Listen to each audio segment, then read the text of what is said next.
Hi everyone.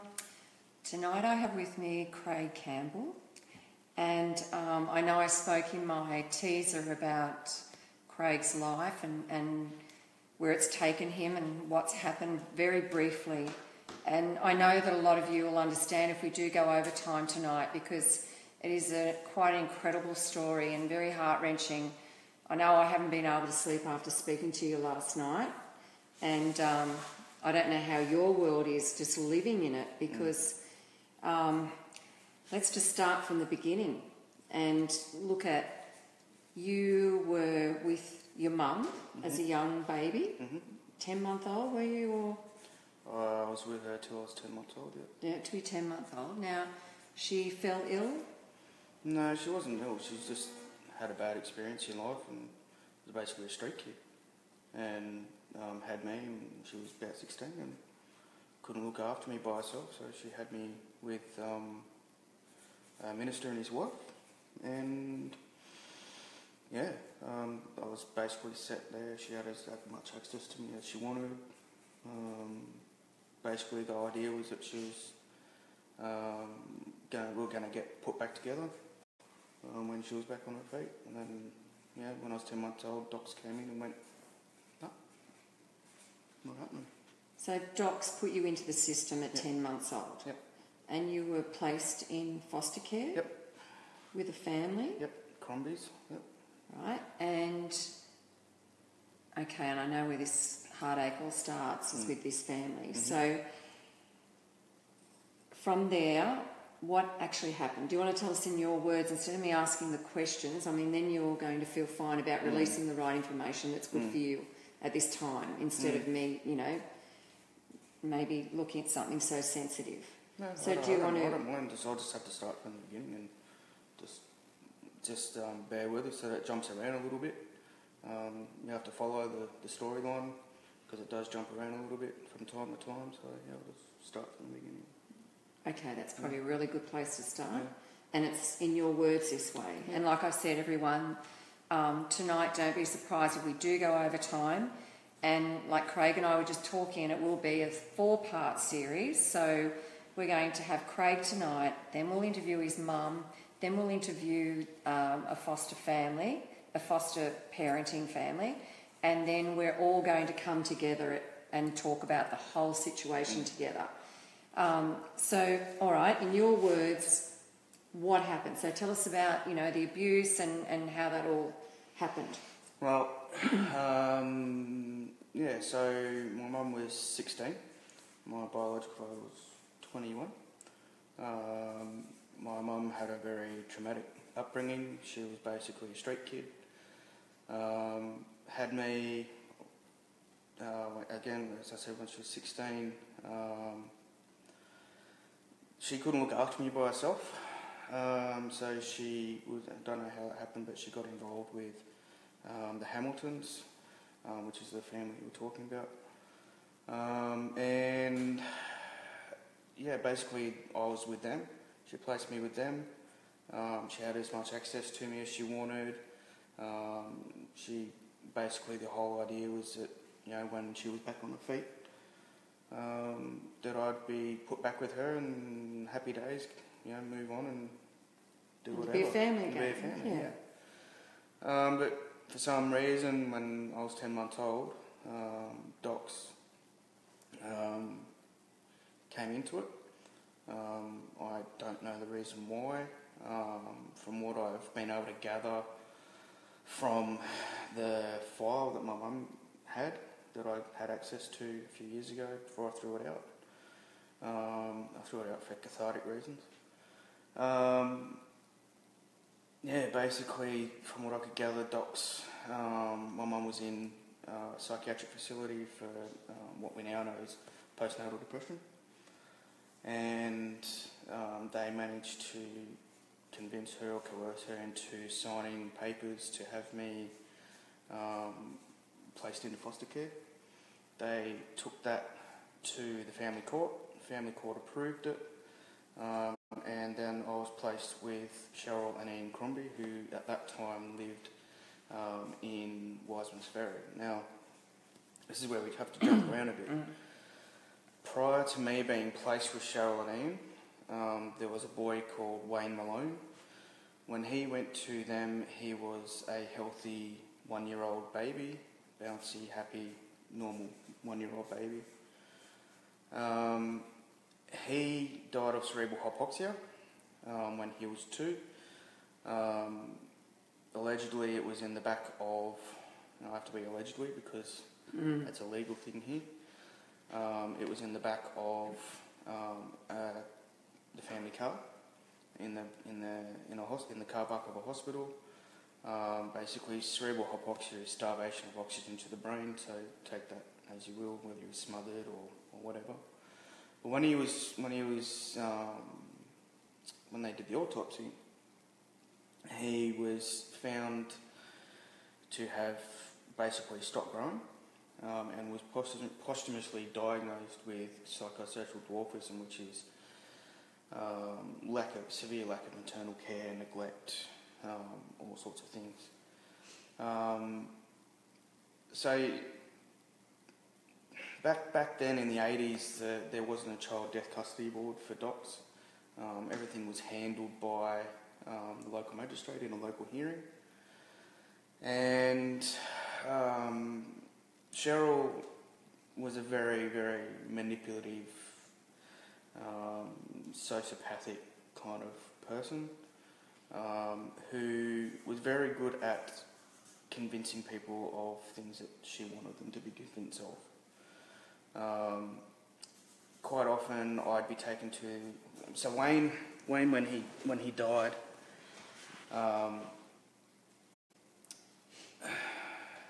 Cheryl...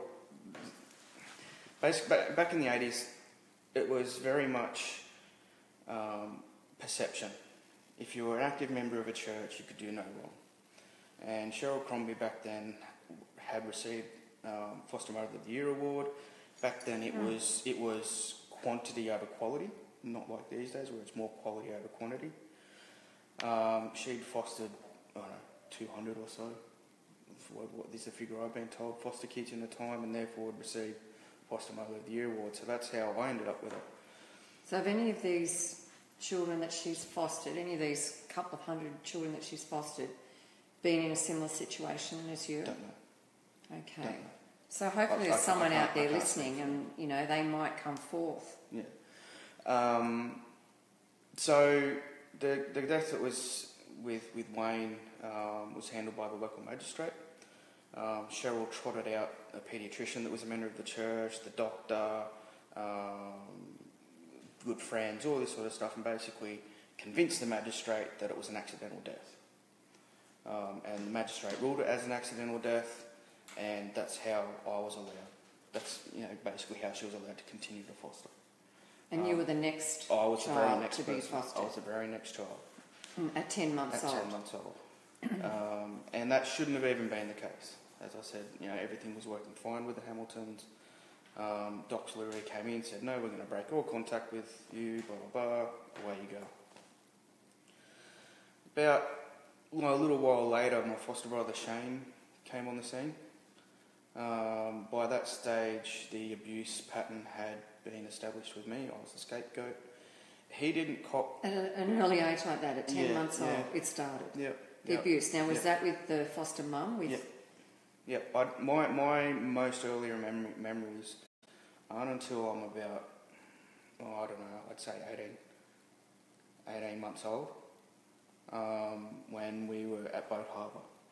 I have very, very vague memories of what happened of life at Wiseman's Ferry, but I've since learned that people in the general vicinity and in the local community noticed that we were very small, often in bruises, just something wasn't quite right. But Cheryl always explained it away as, he bangs his head when he has a temper tantrum, or all this sort of stuff. So no one really raised too much of an eyebrow. So when we moved to Boat Harbour in Port Stephens, the address is 26 Kingsley Drive. I have very, very vivid memories of that place. How old were you then? I'd guess around 18 months months old, I guess. I couldn't say for And sure. you have really strong memories about that. Yeah.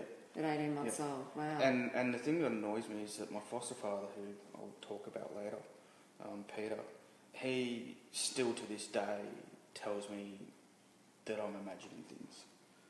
You know, he says, "Oh no, that didn't happen. No, that didn't happen." Well, actually, yeah, it did because I lived it.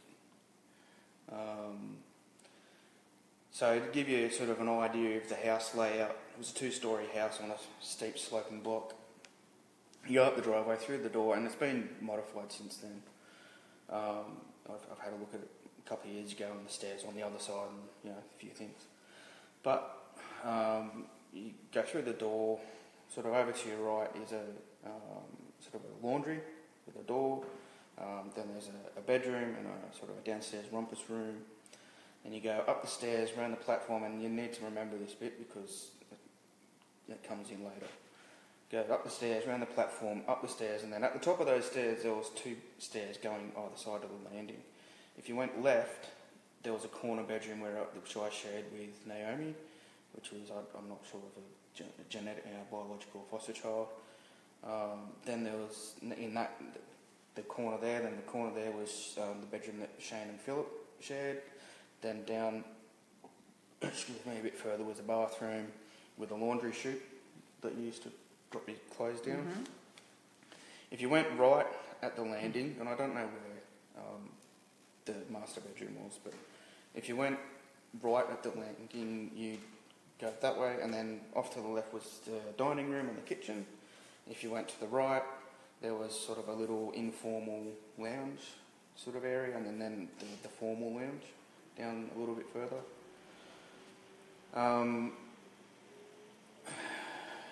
Where do I go? Where do I start? What do you feel comfortable talking? I mean, we're exposing you, I know, and it must be very hard, but like you said, you've spoken about this, and we have your assistant dog with us tonight. Yeah. So, and I know it must be really, I'm getting a bit, I'm feeling the anxiety myself, you know. I'll basically highlight 3 sort of memories that I have. Mm-hmm. 3 or 4 memories. Well, the memories that are most vivid. To feed myself, I would have to quite often wait till everyone was finished dinner, leave the kitchen, I'd go in, I'd get the bread crust out of the bin or whatever I could find, go downstairs. Onto the eastern side of the house, there's a junction box. I used to put the food in there, let the ants crawl on it before I'd eat it, just to get, I don't know, just because I thought it'd be more food. There was one. So you're not sat down at the table and. Oh yeah, I still sat down, but never really given much. One particular night, I refused to eat a mushroom. I didn't like it. I didn't want to eat it. So I was sent to bed. And I was asleep. Cheryl comes in and she's got a mushroom. About that big. And at that point, I am, I don't know, maybe 2, maybe 3, I don't know, but severely underdeveloped, probably half the size I should be. And that means my esophagus and my throat is small. Mm-hmm. So she comes in, she wakes me up, and she tells me to eat the mushroom. I'm like, no, not eating that. And I start crying. So next thing she does is she opens my mouth, she gets the mushroom, and she shoves it down my throat, fingers and all, until I stop gagging. And it went through my system whole because I had underdeveloped digestive system. It went through my system whole. And the next day, it had passed through my system, and I was screaming in agony because it was still trying to come out whole. And she got sick of the screaming, put me downstairs in the laundry, put a load of washing in the washing machine. The washing machines back then weren't real quiet. Mm-hmm. Closed the door, and before she closed the door and went upstairs, she said, when you can stop screaming, she put me on a white towel. She said, when you can stop screaming, yell out, and I'll come out and get you. Now, the irony of that is I had to yell out to tell her I was going to be quiet. So the catch-22 was every time I yelled out I'm going to be quiet, she yells back, well, why are you yelling? Why are you screaming out? So eventually she comes down and discovers to her amazement that I've intentionally bled all over her white towel. It's everywhere, it's soaked. So that was obviously my fault, I deliberately did that. So she belted the crap out of me for that. She would quite often, Shane and I would play in the top of the stairs, where the two stairs go either side. Shane would often try to share his toys, but I'd get belted and he'd get belted for sharing it. She would quite often not dress me, and back in the 80s, you might remember the glass milk bottles. Mm-hmm. Yeah. She used to put them at the bottom of the stairs, and she would come for no apparent reason, just randomly come and literally physically kick me in the head. And if I didn't make it down the stairs, around the platform, down the stairs and into the glass milk bottle, she'd come and kick me until I did. Her Philip, who was her biological child, would often come down and pick me up, and he'd get belted for doing that. So he was treated the same? Yep. I learnt later on a few years ago, probably not long before I got married in 2011, my former mate knew Philip at school, and he said he was always quiet and withdrawn and socially isolated. Just you could tell something was wrong. Mm-hmm. So he would come down and pick me up. I quite often cut my head in the glasses, in the glass milk bottle. Sexual assault was a common thing, especially changing when getting my nappy changed. She'd have a bit of a play around, go, would you like that? And it's like, okay, whatever. Birthday, I remember one birthday, I was sat in the high chair, the cake was put in front of me, they sang me happy birthday, blew the candles out, straight to bed, no cake, just, haha, there you go, straight to bed.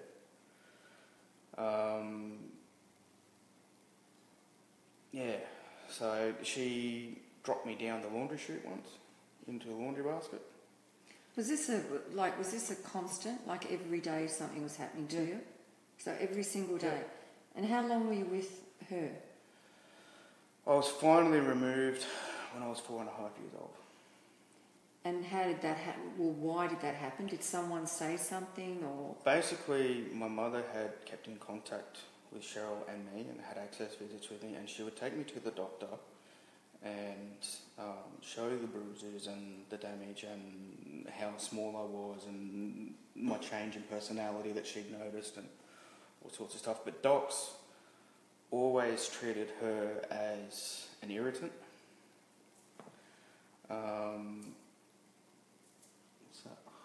Oh, just doing timing, it's alright, yeah. She was always treated as an irritant, a troublemaker for docs. She was concerned about her own son. Yeah. And mind you, the Hamiltons fought tooth and nail for me to get me back. So this is the original couple that your mother was friendly with that wanted to look after you until your mother was fine. Yeah. He's a retired minister, and obviously he's married. But, so I don't know exactly how it came about, but one day they just came and got us. So it got you and Shane. Shane, yeah. The case manager's name was Rob. I'm not going to say his last name, but he took us over to Shoal Bay, and we knew they took us to Peter and Glenda, and we'd known Glenda in a roundabout way through childcare, like going to childcare. I don't know which one it was. But anyway. So we were taken there. Glenda turned up. Happy days. Apparently we were only supposed to stay there for 3 weeks. while they found other arrangements. But allegedly, we bonded, and yeah, Shane never got the physical, so much of the physical abuse, but he witnessed everything. And where's Shane now? He's dead. He committed suicide in 2008 because... How old was he? 11 months younger than me, so 2008 I would have been 24. He would have been 24, 23, 24. Did you know that he was going to do that? No, but I wasn't surprised. He was never able to voice what he went through. Every time I tried to get him to talk to it, he'd get angry and just storm off and not talk about it. And he sought acceptance from... I sort of stopped going down that track for a little bit. I'm going to talk about Shane for a little bit, just give me a break. He couldn't talk about it, and he sought acceptance because of the maternal neglect from Cheryl. He sought acceptance because he thought he was basically raised to think he's not good enough. So he always sought acceptance from wherever it came from, and unfortunately the not so nice aspects of society, they sort of preyed on him. He was an easy target. Got in with the wrong crowd real easy. You know, when he was old enough, he'd start drinking and start a petty crime, and started on cigarettes, beer, then went to pot, then that progressed to harder drugs. He tried cocaine for the first time in Sydney when he would have been 20-something, 21, something like that, 20. He was working for, I won't mention their name, but a marine construction company in Sydney, and his boss had it out there on the table as a course of normality. And sort of, he sought relief from everything that he'd seen, and you know, he spent. I helped put him in jail the first time. We did everything we could as a family to support him, but you know, from the age of 18, the cops were always dealing with him.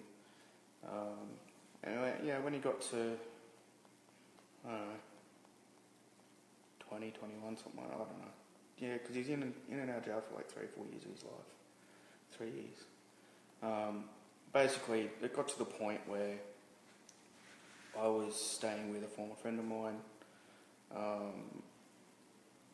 I was expecting, it was my birthday, because he always rang me on my birthday, and he hadn't. And I'm sort of having a bath, and sort of got later and later, and sort of 10:30 at night, he rang me. I said, well, finally he's going to wish me happy birthday. I said, no, I need a lawyer. Can you get me a lawyer? I said, well, what's going on? He said, oh, I didn't do it. I'm like, yeah, righto, what have you done? He says, oh, I've been locked up for B&E.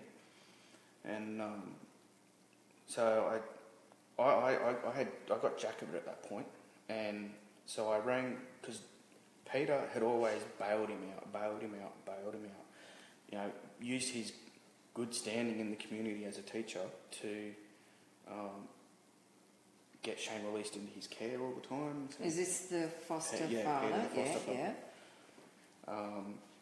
So anyway, Shane kept on getting bailed out, and he never really had too many consequences for his actions. And it got to this point, and I said, no, enough. So I rang Jono, who was just across the road, and I said, listen, your deadbeat son's in jail, blah, blah, blah, blah. He goes, oh, he's not a deadbeat son anyway. So a little while later, I was doing work for the dole, and I had corrections ring me up, and they said, oh, do you know Shane? I went, yep. He's my foster brother. And he goes, oh, he's put you down as his as the one to give him bail, like, to provide him bail. So I don't care if it's 50 cents or $50 or $100. One, I don't have the money. I said, you've got his rap sheet there. Unfortunately, putting him in jail for a stint might finally wake him up. And I don't regret that. I don't regret that decision. That put him in jail for 12 months. He did the tour, what they called the tour, went to various different jails. Come out, goes, I'm never going back there again. I went, great. He ended up going back there a couple of times. But then in 2008, the last time I spoke to him, I lied. Because I didn't want to get caught up in his world. He rang me and he's trying to get in touch with me and trying to get me to meet with him. I'm like, no, I don't need to get involved in your world. You know, I don't need to get... He stayed with me and my former girlfriend once, and he brought drugs into the house, and I thought, no, I don't want anything to do with that. So I lied and said, you know, I'm elsewhere, I can't get to you. And that was the last time I spoke to him in 2008. On the 7th of April, he was in the King's Cross area, went and got what's called a hot shot, which is just a mix of, you know, high pure stuff. And yeah, away he went. And no sort of glory about it. He was in sort of the driveway of the service station. Just off he went. And yeah, so... But anyway, going back to Glenda and Jono, we stayed with them and apparently got attached. And yeah, I remember the first time I called them mum and dad. But were you happy then? At the time, I think I was, because I wasn't being abused, and I was getting fed. My growth rate went from less than a centimetre a year, and when I went to them at 4.5 years old, I weighed 10 kilos and was the size of a 2-year-old, and had a descended belly because I, malnourished. And my growth rate went from less than a centimetre a year to 17.5 centimetres a year very quickly.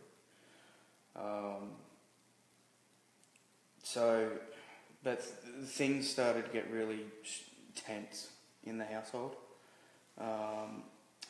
Rob and Glenda, Rob's the case manager, Doc's case manager. Rob and Glenda entered into a relationship. So hang on a minute. So Rob is the Doc's case manager. Caseworker, yep. Caseworker. Yep. And he entered in a relationship with your foster mum. Yep. And she was married. And she was married to the foster dad.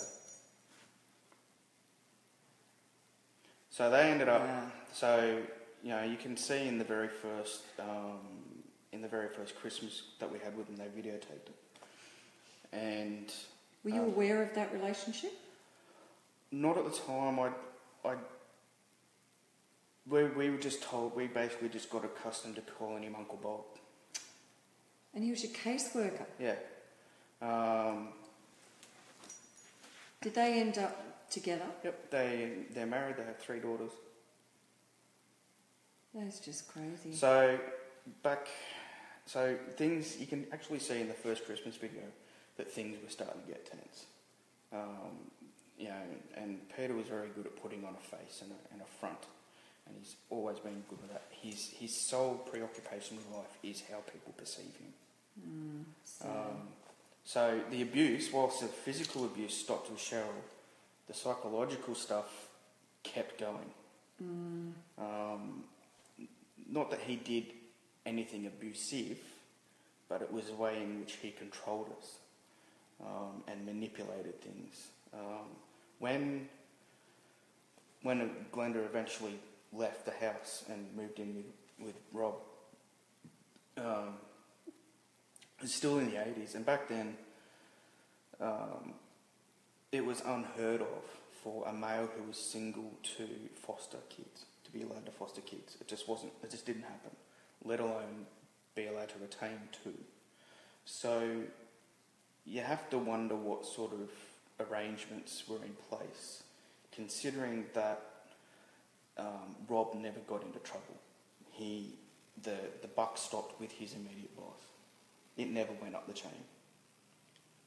Okay. How does that happen? So you have to wonder what sort of arrangements were allowed to transpire to allow a male who was single to retain care of 2 kids after the case manager ran off with his wife. It's like a bad movie. So eventually, we still had access with Glenda and Rob, and eventually that tailored off.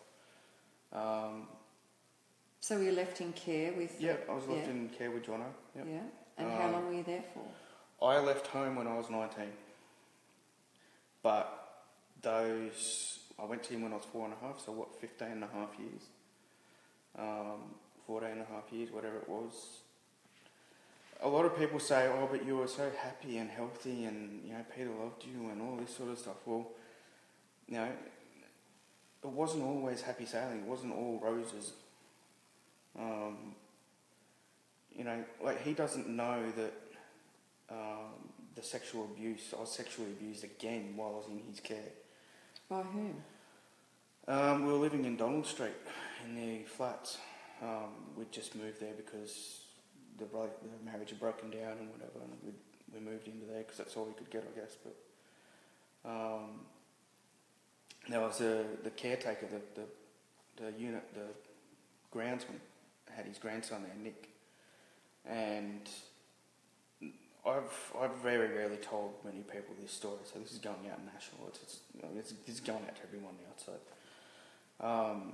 Nick somehow conned me into giving him head by the pool, and I never told Jono about it. I never told him because... How old were you? I don't know, honestly. 6, 7 maybe. And you never told anyone? No, the first person I told was Nick.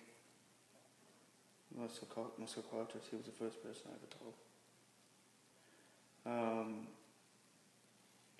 Jono...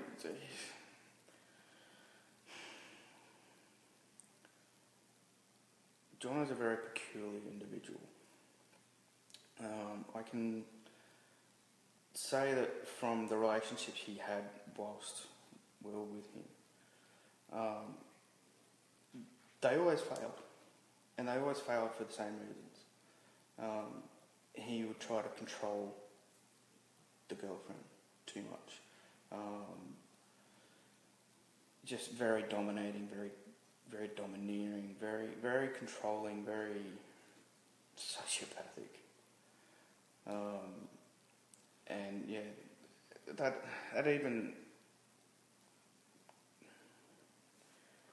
growing up, it just wasn't what everyone thought it was.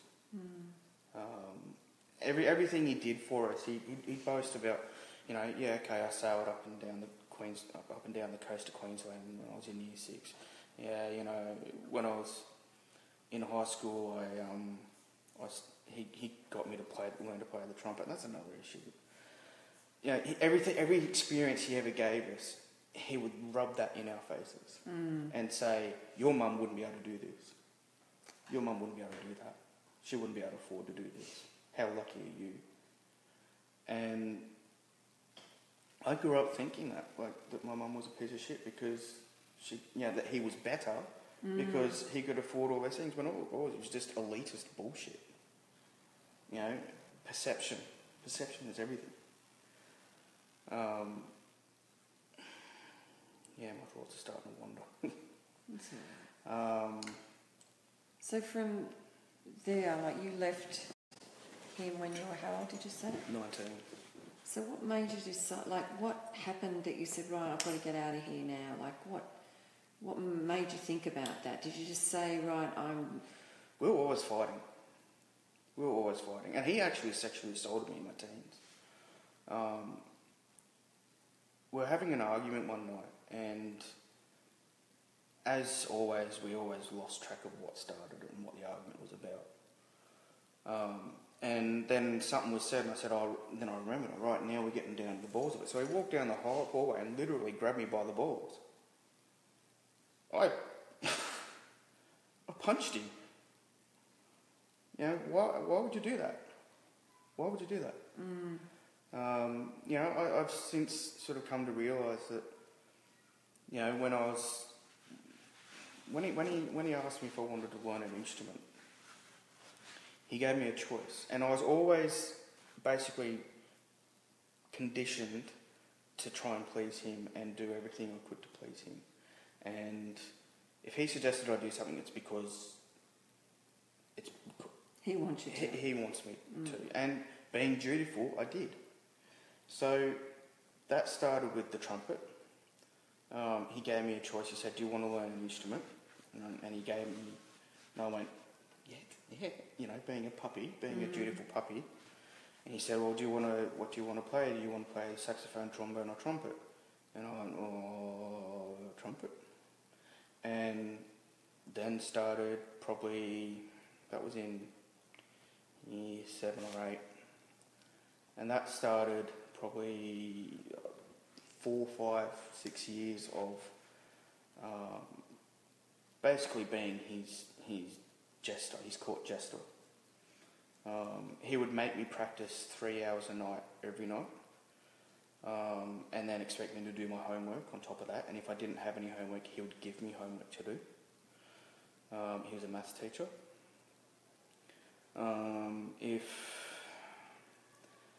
He then, the next step was, do you want to join a marching band?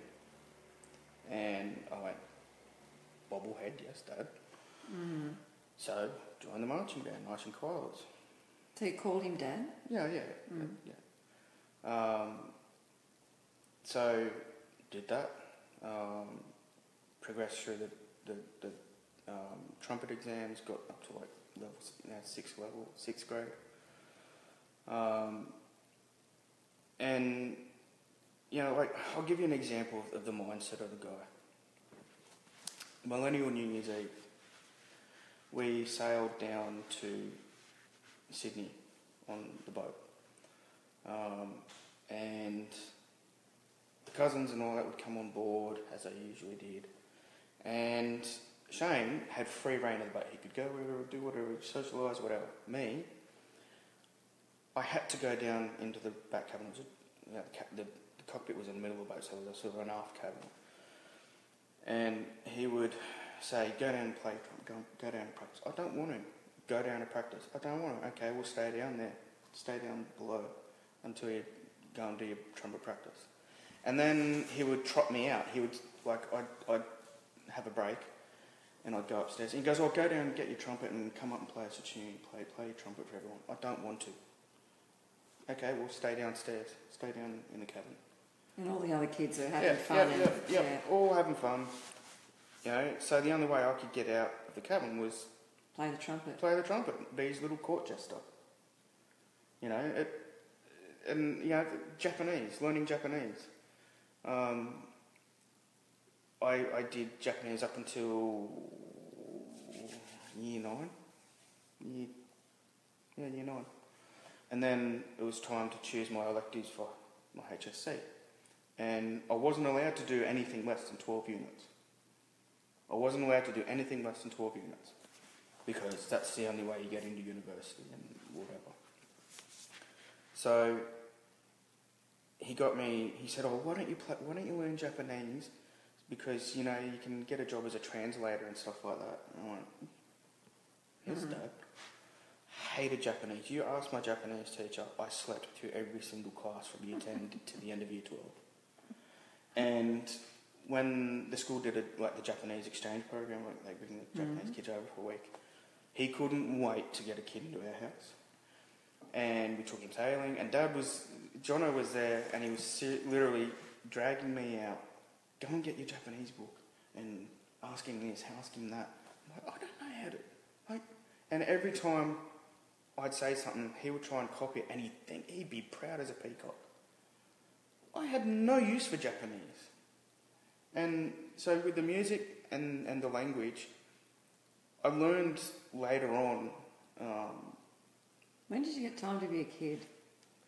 Well, I did. I grew up sailing. You know, I did have a reasonable childhood insofar as being able to do things, play sport, you know. But it was always under his umbrella. And always very, very strictly controlled, very tightly controlled. Who had access to me and Shane, who we had access to, who could, you know, everything was just tightly controlled. And, you know, like he put up a boundary and you weren't allowed to cross it, you did at your own risk. And that becomes important later on when I had my own son. So you left and went to work, school, uni? No. I was, because of all the trauma I'd been through, developmentally I was behind, and I still am. And the older I get, the greater the disparity. Like at the moment, the disparity's somewhere around 10, 15 years. So I'm 36. Sort of got the maturity of a sort of early 20-year-old. And so when I was 18, 19, I had the maturity of a boy. I just wasn't. I had no maturity. I had. I just couldn't. Well, I couldn't. Like I didn't know. I was too scared. I was too embarrassed. Too shy. Anyway.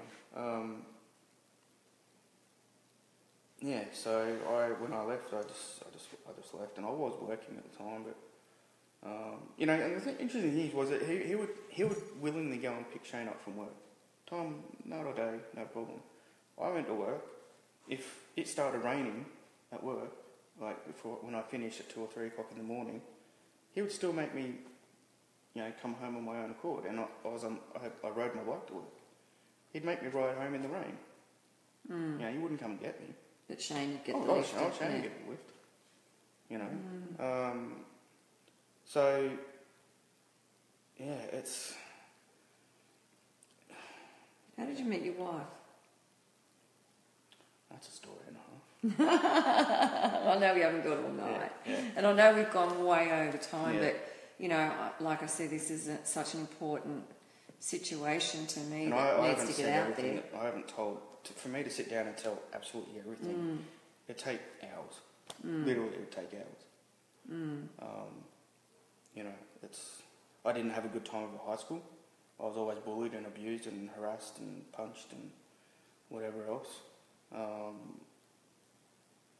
Because I was always emotionally unstable because of everything I've been through. And kids, they don't have the ability to be compassionate or have empathy or understand situations that I've been through. But you have got a lovely, understanding wife. Yeah. A very supportive wife, so I hear. Yeah. Or from what you've said. Yeah. And you can talk to her and she totally understands what's going on in your world. And how long have you been together? 10 years this year. Wow, 10 years. And you've got a child? Yeah, so Shane died in April, and our first date was on the 28th of August of 2008. And the story of how we met, it's funny. We laugh about it. Back then I was 60 kilos ringing weight when we first sort of met each other, and when we first had dealings with each other. I was a bus driver. And you were a bus driver? Yeah, I was a bus driver. And she'd always get on my bus. She worked in Parramatta, come home, shopping, whatever. One day, I was driving through North Penrith into a housing commission area. And the disabled buses, they've got the fold-up seats. She was sitting in the very first seat after those. Nothing in front of her. So, going down a bit of a hill, and this little Aboriginal kid went like that, as if he was going to jump out in front of the bus. And as a driver, you've got to make a split-second decision. Do I not hit the brakes and potentially kill this kid? Because, 15-tonne of bus moving at 40 k's an hour is going to kill him. Or do I hit the brakes and hurt a passenger? Lesser of two evils, snap decision to slam the brakes on. She wasn't hanging on. So she went flying, smacked her head in the pole. Anyway, I was the bad guy in all that. I copped a whole busload of abuse. She was she was really upset. So anyway, a little while later, there's one thing you hate as a bus driver. It's someone flagging you down. You go into all the trouble of slowing down, stopping, and then they go, "No, I don't want you." And back then, I had an attitude problem. I was cranky. I was angry. And I was running late. It was middle of summer. I was in an unair conditioned bus, and I was in a bad mood. So she's at the bus stop. Come around the corner. She flags the bus down. I go to stop. Open the door, and then she goes, "Oh no, I'm not getting getting on your bus. I'm fucking bitch. Drove off. I did. I yelled. Bleep. But I yelled at her. Yeah. I yelled at her. And I swore at her. And I said those words. Anyway, she lodged a complaint. Nothing happened. Anyway, so she refused to get on my bus for quite a while.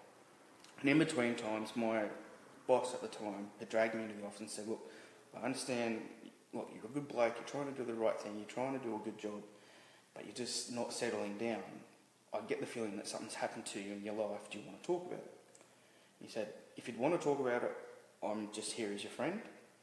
Wow. But if you talk about it and we can come to an arrangement, fine. But if you don't want to talk about it, that's fine, that's your choice.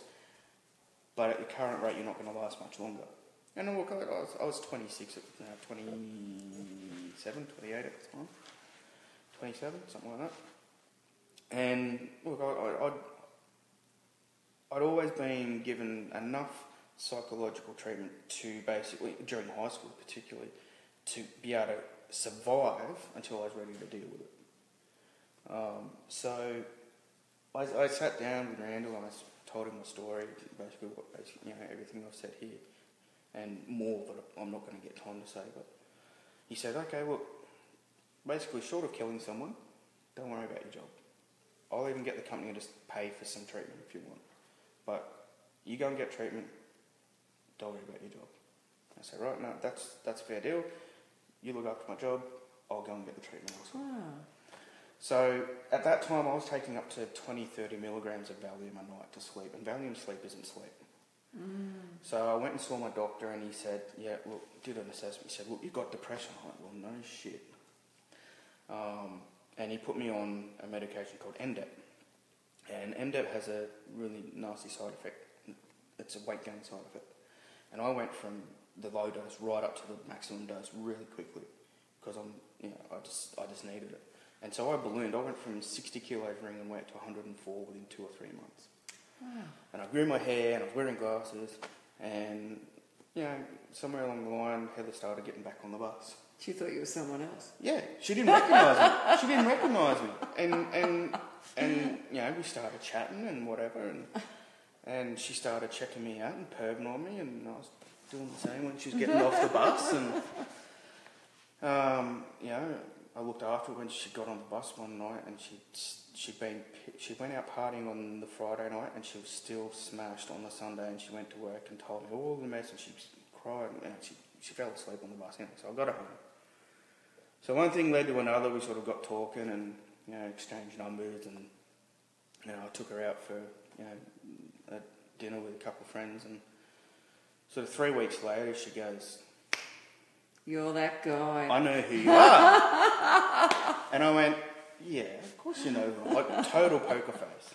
And she's like, no, you're that bus driver. I said, of course I'm a bus driver. Like, you know that. She goes, no, you're that bus driver that almost killed me. I went, no.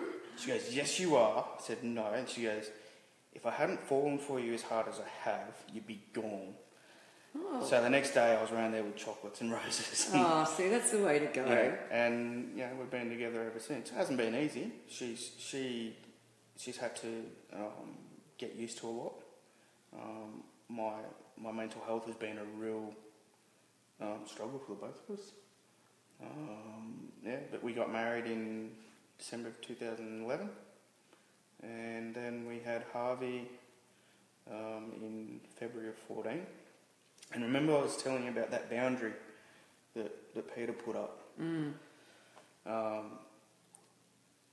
When Harvey was born, I rang him and I said, and by the way, we'd just moved. We'd just been forced to move by our previous landlord, and we moved to where we are now.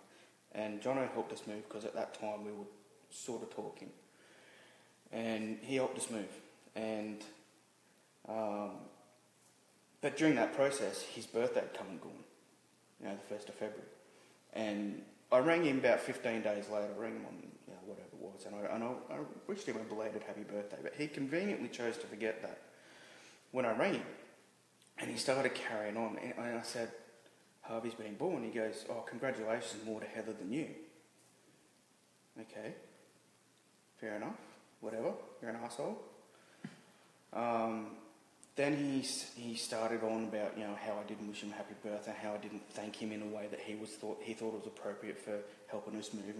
In the end, I got so pissed off, and I said, "Are you going to come down?" He goes, "This is on the Friday." He was born on a Friday, and he said, and this is about 5:30 at night, 5:30 in the afternoon. He goes, "No, by the time, and you have to pay attention here because this will give you an idea of the guy." 5:30 on a Friday. He says, "No, I can't come down because by the time I get down there, it's going to be 6:30. It's going to be late.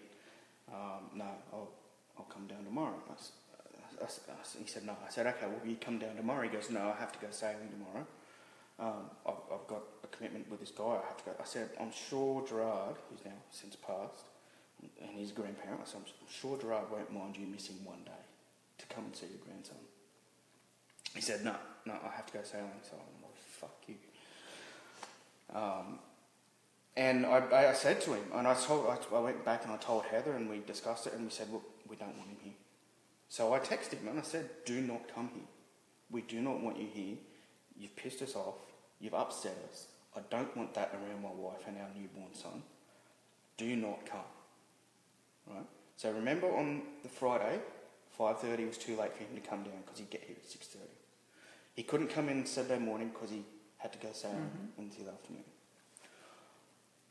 6 o'clock, 6:30 on Saturday night.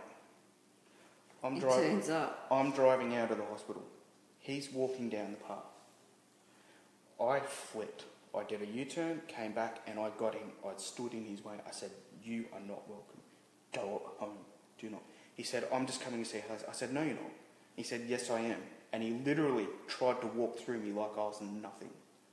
Now, for someone who had that boundary, and woe be you if you crossed it, we set up the boundary, and he thought he could just walk through it like it was nothing. Well, some people are like that. You know, that gives you an idea of the guy. Just total control freak, total sociopath. You know, and it got physical. You know, but when security came, I told him, "This guy is not supposed to be here." And he tried to play the usual card that he does, and he still does. And you're like, "Oh, he's just an upset child." He's never ever he's never acknowledged me as being a man. He's never acknowledged me as being a parent. He's never acknowledged me as being an adult with my own life. He still tries to deny things. And every time I try to ask him questions and ask people questions about what happened, he shuts it all down. So you have to wonder what sort of things have gone on, what sort of barreling he's got. Every time I've spoken, got information, and I've gone to him and tried to get answers out of him, because he's the person who owes me the most questions. He finds out who I've been talking to and shuts them down. Now, if he hasn't got something to hide, I don't know what it is. I don't know what. Well, hopefully something will come out of it. And like, we've been on air for an hour now, and we still haven't. Yeah, and we'll continue, because I know once we get your mum on to, that's going to be a very long session. It's just going to be very hard to, because I really feel for your mum, like what she's lived through, and to tell her story.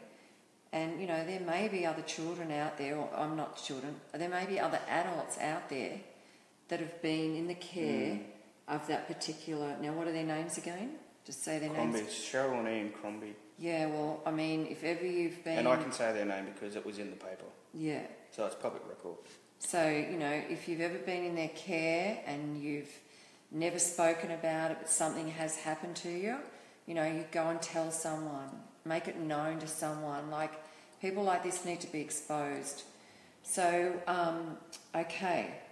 So, each and every week when I have someone on my show and having explained their story, like, you seem to, I know you deal with your own demons with mental health, but you seem to be a very cheery and well, to me you are. You're very courteous and cheery and jovial kind of person, and you do have that sense of happiness about you when you speak to you. You don't let this kind of portray you.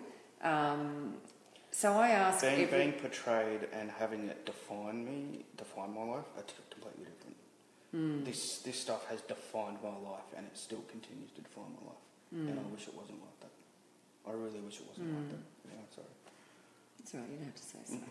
But what I do is I ask everyone every week to just look down the camera, and if there was a message that you could give someone, like a glimmer of hope, if there was a message there that you could give someone that's been through a similar situation as you, or going through it right now, or living through it, or never told anyone, you know, what would be the message that you would give them? There's two messages. And the first one will start with, I have to tell you a little story, and it involves Cheryl Crombie. Up until 2013, 2012, 2013, every time I heard her name, I'd freak. I'd go in a massive anxiety attack, panic attack. I'd have to stop what I was doing and go home. If I saw her at the shops, I'd go home, because it would just disable me, just drop me. One day, she was at the shops. She was at the local Woolies. And I went, no, screw this. I'm going to eyeball her and see what happens. So I eyeballed her, and I stared at her. And she looked up, looked down, didn't. Then she looked up again, and she went white as a ghost. And I kept my gaze on her. And I stared her down, and she went white as a ghost. She scurried around the corner, and I followed her to see where she was going to go. She hightailed it out of the shop. She hightailed it out of the shop. And I did that a couple of times with the same result. And the first time I did it, I went, gotcha. You tried to kill me, you bitch, but you didn't get me. You tried, but you didn't get me. Now I've got the power. So, you know, she's scared of me. So I've turned the table on her. So, you've been empowered in that way. Yeah, so just take the initiative. You know, don't. I took back the power. Now the second message is, whatever anybody does to you ever is a reflection of them. It's not a reflection of you. So if someone treats you well, it's a reflection of them. If someone treats you like shit, it's a reflection of them. It's not you. So if someone's being abused or has been abused, it's not you. It's them. You got to remember that. It's let them own it. Let them. You know, people go, how are you still alive? And in fact, when I was 16, I had a caseworker tell me in these exact words, "We're glad you're 16." I said, "Why?" She said, "Because we expected you to commit suicide by the time you were 13." Wow. So, yeah. Don't give up. Don't give up. And I've never known anything but to fight. You know, I've always fought. I've always just even now, like I'm 36, I've got $19,000 in super. What's that going to get me? I don't have a job. You know, I haven't worked since 2011 because of the PTSD. But I'm at TAFE. I'm trying to reinvent myself in work health and safety. I'm married. I have a family. So at the end of it, you know, it's not always going to be bad. You know. So that's the thing, is just to, you know, don't give up. Remain who you are. Yep. And don't let it. It's a reflection. Someone, however someone treats you, is a reflection of them. Yeah. Okay. Well, I know we've, you know, certainly gone over time, and I really appreciate you telling your story. And each and every week, you know, I have really wonderful viewers on that just support me, and these are some. I'll just read out the names for some of you. Like, thank you so much for joining us tonight. So we've got Leah Jones, we've got Larry Lowe, we've got Debbie O'Donoghue, thank you. Vicky McGuinness, thank you so much, and Kath Smith. Kim Price, Joanne Haskew, thank you, Joanne. Ian Millington, Jodie McCarty, Sonia Lee, Ellen Morris, thank you, Ellen. Sheena Briggs, Margaret Moffat, and Cheryl Cleaves, thank you so much for being a part of tonight's show and supporting us. And thank you to everybody else out there that's also supporting this show. So with us, I'm saying good night, and knowing that, you know, life can really deal you some bad stuff in life, but you know what? Never give up. Just know that you're going to be okay. Now, I know you're going to be okay. Thank you very much. It might take a long time and a lot of hard work. But you can do it. But you'll do it. Good night, everyone.